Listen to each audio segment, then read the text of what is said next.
Olá, igreja. Olá a todos. Hoje nós vamos falar sobre um personagem importantíssimo na Bíblia, que é João Batista. João Batista foi o precursor do Messias, de Jesus Cristo, e o maior dos profetas. Realmente ele foi uma ligação, entre o Velho Testamento e o Novo Testamento. Mateus 11:11 nos diz que entre os nascidos de mulher, ninguém apareceu maior do que João Batista. Entretanto, mas o menor no reino dos céus é maior do que ele. Interessante, no momento você pode ser para o Senhor o maior, pode ser para Deus o maior, e no outro você ser o menor. Tudo depende de você estar alinhado ou não com a vontade do Senhor, com a vontade de Deus. No Velho Testamento, ninguém foi maior do que João Batista, o precursor de Jesus Cristo. Mas, no Novo Testamento, ele seria considerado o menor, talvez por não ter sido batizado com o Espírito Santo e seguido o Senhor. Nós vamos tentar explicar melhor isso. João Batista, então, foi como um elo de ligação, uma dobradiça entre o Velho Testamento e o Novo Testamento. Ele encerra o Velho Testamento e inicia o Novo Testamento. Lucas 1, de 5 a 20, nos mostra que os tempos do governo da época eram de Herodes, rei da Judéia, e Zacarias, pai de João Batista, era um sacerdote. Isabel, a mãe de João Batista, era filha de Arão. Ambos eram irrepreensíveis nos mandamentos do Senhor. Ambos tinham idade avançada e Isabel era estéril, não tinha filhos. Um dia apareceu a Zacarias o anjo Gabriel. Disse-lhe o anjo: Zacarias, tua oração foi ouvida. Isabel, tua mulher, te dará à luz um filho, a quem darás o nome de João. Ele será motivo de muita alegria, será grande diante do Senhor e cheio do Espírito Santo, já no ventre materno. Irá adiante do Senhor no espírito e poder de Elias, converterá a muitos, habilitará um povo para ser preparado para o Senhor. Zacarias, entretanto, duvidou dessa palavra do anjo Gabriel, dizendo que ele e sua mulher eram idosos, que sua mulher era estéril.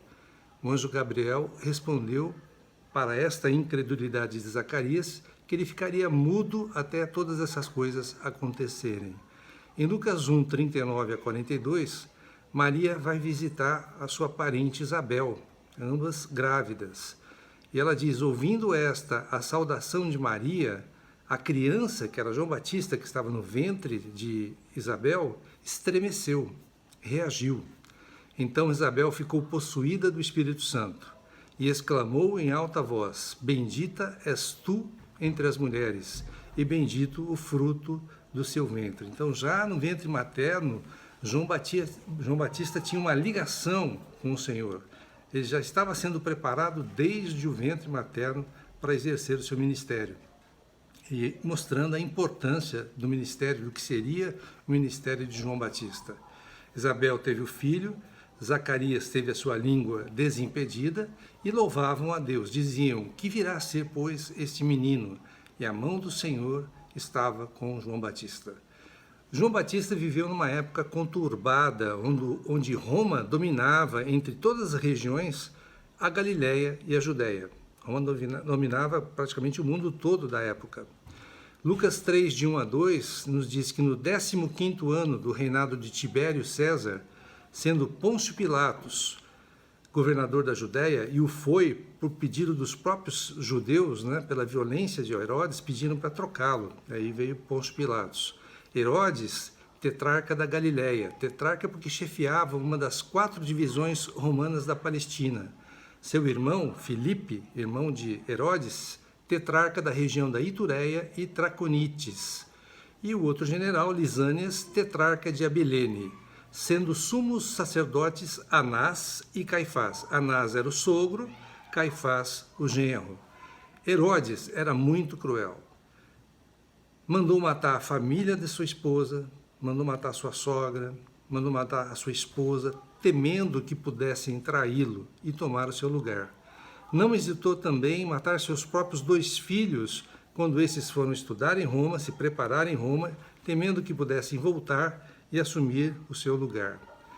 Também Herodes ficou alarmado quando soube que havia nascido um menino em Belém da Judéia, para ser o rei dos judeus. Mandou matar todos os meninos com menos de 2 anos, com medo que eles pudessem, um deles, pudesse assumir o governo de Jerusalém. O mundo político estava convulsionado, corrupto, violento e mau. Foi nessa época que José e Maria, com o menino Jesus, tiveram que deixar a região ali da Judéia para fugir para o Egito. Com relação ao aspecto religioso, antes só havia um sumo sacerdote, mas de 37 a.C.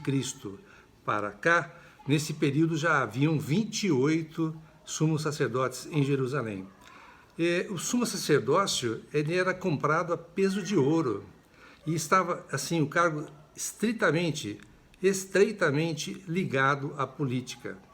Os saduceus estavam alinhados com Roma para o domínio de Israel. O templo de Jerusalém nada mais era do que um covil de salteadores. Quando João Batista foi levantado por Deus, então o cenário político e religioso da região era o pior possível, era o pior em Israel. Deus pode e Deus quis virar a mesa. Deus criou um fato novo ao levantar João Batista. João Batista não foi nada convencional. Ele veio para romper com todos os costumes, com todas as práticas religiosas, mesmo sendo seu pai um sacerdote. Ele poderia ter seguido o tradicionalismo da época, mas ao contrário rompeu com tudo. Mateus 3, de 1 a 4, nos diz que naqueles dias apareceu João Batista pregando no deserto. Então, não estava pregando no templo, como era de costume dos sacerdotes, pregava no deserto da Judéia. E dizia, arrependei-vos, porque está próximo o reino dos céus. Porque este é o referido por intermédio do profeta Isaías. João utilizou as palavras de Isaías, Isaías 43, que diz, voz do que clama no deserto, preparai o caminho do Senhor, endireitai as suas veredas. Usava João Batista vestes de pelos de camelo e um cinto de couro. Ele não usava as vestes tradicionais de linho fino que os sacerdotes utilizavam, nem usava as estolas, nem os cintos detalhados, usava pelo de camelo e cinto de couro. E a sua alimentação, gafanhotos e o mel silvestre. Então, quer dizer, ele não ficou nos templos, levava as pessoas ao deserto, o deserto simbolizando o local da nossa transformação. Quando os filhos de Israel saíram do Egito, do cativeiro, e em direção à Terra Prometida, ficaram 40 anos no deserto, o deserto simbolizando a nossa transformação, a transformação da nossa alma. O deserto da Judéia não é de areia fina, fácil da gente se locomover, mas de pedras e areia grossa, de difícil locomoção, com altas montanhas e vales profundos. Não era um lugar muito apropriado para se estar. Mesmo assim, as multidões vinham até João, porque ele tinha a palavra. Ele pregava o arrependimento, ancorado na palavra, em Isaías. Ele pregava a metanoia, a mudança de mente, do direcionamento, mudança de vida. Ele veio para aplanar os caminhos, endireitar as veredas. Ele veio para derrubar os montes, sendo que o monte na Bíblia ele significa soberba, orgulho. Por quê? Porque os humildes é que entrarão no reino dos céus. E ainda os vales é onde nós sofremos as maiores transformações. E ele veio também para aterrar esses vales. Então não usava túnicas de linho especial, cintos bordados, mas pele de camelo e cinto de couro. Não se alimentava das coisas preparadas para os sacerdotes, mas no que encontrava no deserto, os gafanhotos e o mel silvestre. Ele pregava o batismo de arrependimento para a remissão dos pecados. As multidões vinham até ele para serem batizadas, mas aos fariseus, que eram os doutores da lei na época, aos saduceus, que não criam na ressurreição e estavam estritamente ligados à política de Roma, os religiosos da época, eles repreendiam. O que ele disse em Lucas 3, de 7b a 9? Dizia ele, raça de víboras, quem vos induziu a fugir da ira vindoura? Produzi, pois, frutos de arrependimento, e não comeceis a dizer entre vós mesmos, temos por pai a Abraão, porque eu vos afirmo que destas pedras Deus pode suscitar filhos a Abraão. Deus pode reconhecer qualquer um como filho de Abraão. E também já está posto o machado à raiz das árvores. Toda árvore, pois, que não produz bom fruto, é cortada e lançada ao fogo. Então não adianta a gente ter nascido de uma família cristã, da vida da igreja, termos pais que serviram ao Senhor, isso não nos salva. A salvação, ela não é genética. É claro que você nascer num lar cristão aumenta muito a chance de você ser guardado para Deus. Entretanto, a salvação é individual, precisa ser desenvolvida. Você precisa ter a sua própria experiência. A árvore que se faz conhecida pelos seus frutos. Não tem como você ter limão de um pé de laranja, não é mesmo? Voltando aos versículos, não bastava dizer somos filhos de Abraão. A conduta é que precisa ser condizente com filhos de Abraão, fruto de arrependimento. As multidões perguntavam, o que havemos de fazer? Então, Lucas 3,11, João responde, quem tiver 2 túnicas, reparta com quem não tem. Quem tiver comida, faça o mesmo. Então, quando você dá alguma coisa para alguém, não significa o fato de dar arrependimento, mas precisa ser a evidência do arrependimento, aí você vai dar o que você tem para as pessoas, o que você tem a mais para as pessoas que necessitam. Fruto de arrependimento. Cristianismo não é discurso, mas é prática. No ministério de João Batista não havia seletividade. A igreja é o único lugar onde todos servem, todos são iguais, independente de condição financeira ou educação. É claro que os publicanos, que eram os cobradores de impostos no Império Romano, também perguntavam, mestre, que havemos de fazer? Ele respondeu, não cobreis mais do que estipulado. Então a corrupção ela era endêmica na época. O Império Romano cobrava uma taxa sobre os impostos e dava aos publicanos a cobrança dos impostos. Muitas vezes essa cobrança dos publicanos era terceirizada por outros publicanos, por outros cobradores de impostos. Então eles cobravam além do que precisavam. A conta de tudo era paga pelo povo, pelo pobre povo que já vivia em muitas dificuldades. Os soldados também perguntavam o que fazer. Em Lucas 3,14, a ninguém maltrateis, responde João. Não deis denúncia falsa e contentai-vos com o vosso soldo. Então, os soldados agiam em conluio com os cobradores de impostos. Para aqueles que não pagavam, os cobradores de impostos chamavam os soldados e aí davam uma repreenda, levavam presos, maltratavam para que pudessem pagar os impostos. Será que isso acontece ainda hoje em dia? O povo todo começou a falar de João. Se não seria ele, o próprio Cristo? No íntimo, isso até poderia elevar muito a moral de João Batista, ensoberbecer João Batista, mas ele foi categórico na resposta. Em Lucas 3, 16, 17, João disse a todos, eu, na verdade, vos batizo com água, mas vem o que é mais poderoso do que eu, do qual não sou digno de desatar-lhe as correias das sandálias. Ele vos batizará com Espírito Santo e com fogo. Vos batizará com Espírito Santo e com fogo. João Batista batizava com água de arrependimento. A sua pá ele a tem na mão, para limpar completamente a sua eira e recolher o trigo no seu celeiro, porém queimará a palha em fogo inextinguível. Todos nós somos limitados no que fazemos. Todos nós temos as nossas inconveniências, os nossos defeitos. Mas o que fazemos pelo Senhor e para o Senhor. A honra e a glória pertencem apenas ao Senhor. Não há mérito no que nós fazemos. Nós, os que cremos, somos o trigo dessa passagem e seremos guardados pelo Senhor. Já os que não creram no Senhor irão para o fogo eterno. Então, algo de muito importante precisaria acontecer. E Jesus Cristo veio ao encontro de João Batista para ser batizado por ele. Aí vem a pergunta, mas por que Jesus Cristo, sendo Filho de Deus, o Deus encarnado, precisaria passar pelo batismo de João Batista, que era um batismo de arrependimento? Jesus Cristo era Deus, era homem, mas sem pecado. Não só ele não tinha pecado, como João, quando o viu se aproximar, exclamou em João 1,29, eis o Cordeiro de Deus, que tira o pecado do mundo. Não mais as ofertas, o cordeiro como oferta animal, mas o Cordeiro de Deus, Jesus Cristo, que tira o pecado do mundo. E em Jesus Cristo o pecado do mundo é perdoado. Entretanto, toda a justiça de Deus precisava ser cumprida. Mateus 3, de 3 a 17, diz assim: Por esse tempo dirigiu-se Jesus da Galileia para o Jordão, a fim de que João o batizasse. Ele, porém, o dissuadia, dizendo: Eu é que preciso ser batizado por ti. João falando para Jesus: E tu vens a mim para ser batizado? Mas Jesus lhe respondeu: Deixa por enquanto, porque assim nos convém cumprir toda a justiça.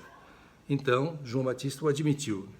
Batizado Jesus, morto pelas águas do batismo, saiu logo da água, e eis que se abriram os céus, e viu o Espírito de Deus descendo como pomba, vindo sobre ele, sobre Jesus. E eis uma voz dos céus que dizia: Este é o meu Filho amado, em quem me comprazo. Então aqui nós vemos a figura do Deus triuno. O Filho sendo batizado, Jesus Cristo, o Espírito Santo descendo sobre ele na forma de uma pomba, e o Pai dizendo dos céus em alto bom som que este é o meu Filho amado, segui a ele. Para começar seu ministério, portanto, Jesus precisou ser batizado. O batismo de João era um anúncio da chegada do reino, de uma nova era, que era o próprio Senhor Jesus. Se Jesus precisava ser cheio do Espírito Santo, a pergunta que fica é: e nós? Nós também precisamos ser batizados para dentro do nome do Senhor, recebendo o Espírito Santo. Então, Jesus agora institui o seu próprio batismo. Em Mateus 16,16, diz que quem crer e for batizado será salvo. Quem, porém, não crer será condenado. Então, o que define a salvação é o crer, é o receber o Senhor, é a fé. Mas este versículo também mostra a importância do batismo, de cumprir a justiça de Deus, de cumprir uma ordenança de Deus, a circuncisão do coração. Antes, Israel tinha a circuncisão na carne, mas agora a circuncisão precisa ser feita no coração. Quando somos batizados, damos testemunho a todos, inclusive para o inimigo e sua hoste de anjos caídos, que fazemos parte do Senhor, do seu exército, que deixamos o mundo, que pertencemos ao Senhor. Jesus precisava cumprir toda a justiça de Deus. Ao ser batizado, Jesus tornou-se Jesus Cristo. Cristo é um ungido, do grego Christos. Então, Jesus Cristo, ungido. Ao dar testemunho de Jesus Cristo e batizá-lo, o que seria de se esperar era que João Batista terminasse o seu ministério de ser o precursor de Jesus, de batizar com água para arrependimento e seguisse o Senhor. Entretanto, João manteve o seu discipulado. João 3, 22 a 30 nos diz que Jesus e os discípulos estavam na Judéia e batizavam. Jesus mesmo batizou muito pouco, mais os seus discípulos. João Batista estava também na região, batizava e ainda não havia sido preso. Houve uma contenda, uma briga com relação à purificação entre os discípulos de João e um judeu. Aí perguntaram a respeito daquele que João dava testemunho e batizava e que todos iam ao seu encontro, Jesus Cristo. Então respondeu João 3, 27 a 30, o homem não pode receber coisa alguma se do céu não lhe for dada. Vós mesmos sois testemunhas de que vos disse, eu não sou o Cristo, mas fui enviado como seu precursor. O que tem a noiva é o noivo. Um amigo do noivo, ele se intitula o amigo do noivo, que está presente e o ouve, muito se regozija por causa da voz do noivo. Pois esta alegria já se cumpriu em mim. Convém que ele cresça, que Jesus cresça, e que eu, João Batista, diminua. Então, João ainda reconhecia o fato de ser precursor de Jesus Cristo, mas não se via como parte da noiva e não foi batizado com o Espírito Santo. Considerava-se como amigo do noivo e mostrava-se satisfeito com esta situação. João Batista não comungava com os malfeitos e, por isso mesmo, pagou um alto preço. Ele não aceitou o fato de Herodes ter tomado a esposa, Herodias, de seu irmão Filipe. Então, Herodes tomou Herodias, esposa de Filipe, seu irmão.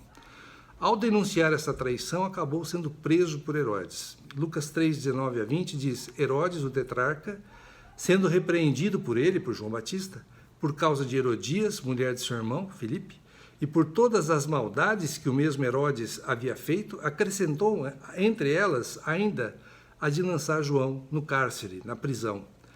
Na prisão, João acaba tendo sua visão espiritual um pouco embaçada ao duvidar do ministério de João Batista. Mateus 11, de 2 a 6, nos diz: Quando João ouviu no cárcere falar das obras de Cristo, mandou por seus discípulos perguntar-lhe: És tu aquele que estava para vir, ou havemos de esperar outro? E Jesus, respondendo por seus discípulos de João, disse assim: Ide e anunciai a João o que estáis ouvindo e vendo. Os cegos veem, os coxos andam, os leprosos são purificados, os surdos ouvem, os mortos são ressuscitados, e aos pobres está sendo pregado o evangelho. E bem-aventurado é aquele que não achar em mim motivo de tropeço. Então, apesar dessa repreensão que Jesus dá em João Batista, ele ainda dá testemunho positivo de João, reconhece a sua importância, o exemplo de João Batista.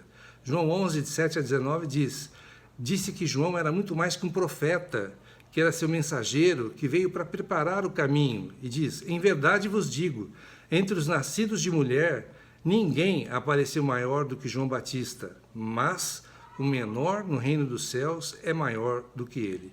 Desde os dias de João Batista até agora, o reino dos céus é tomado por esforço, e os que se esforçam se apoderam dele, porque todos os profetas e a lei profetizaram até João.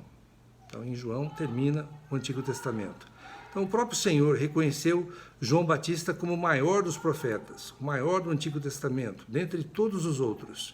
Entretanto, por não seguir o Senhor Jesus, por não ter sido batizado por ele, foi considerado menor no Novo Testamento, no reino dos céus. Não bastava João Batista ter sido preso, ele precisava ser eliminado e foi vítima de uma armação. Em Mateus 14, de 1 a 12, nós vemos que Herodes ouvia a fama de Jesus e confundiu até com João Batista. Aí ele já tinha matado João Batista, né? Achou que tivesse ressuscitado. Mas antes ele, por causa de Herodias, né, da sua mulher, a mulher que era de Filipe, seu irmão, ele não aceitava o fato da repreensão de João Batista. Herodes queria matá-lo, mas temia a reação do povo. No aniversário de Herodes, a filha de Herodias dançou para ele e Herodes se agradou dela. Aí prometeu para a filha de Herodias o que ela quisesse. Instigada pela mãe, pediu a cabeça de João Batista. Herodes deu ordens e mandou decapitar João. Sua cabeça foi dada à jovem, que a levou à sua mãe. Os discípulos levaram o corpo, sepultaram e anunciaram a Jesus.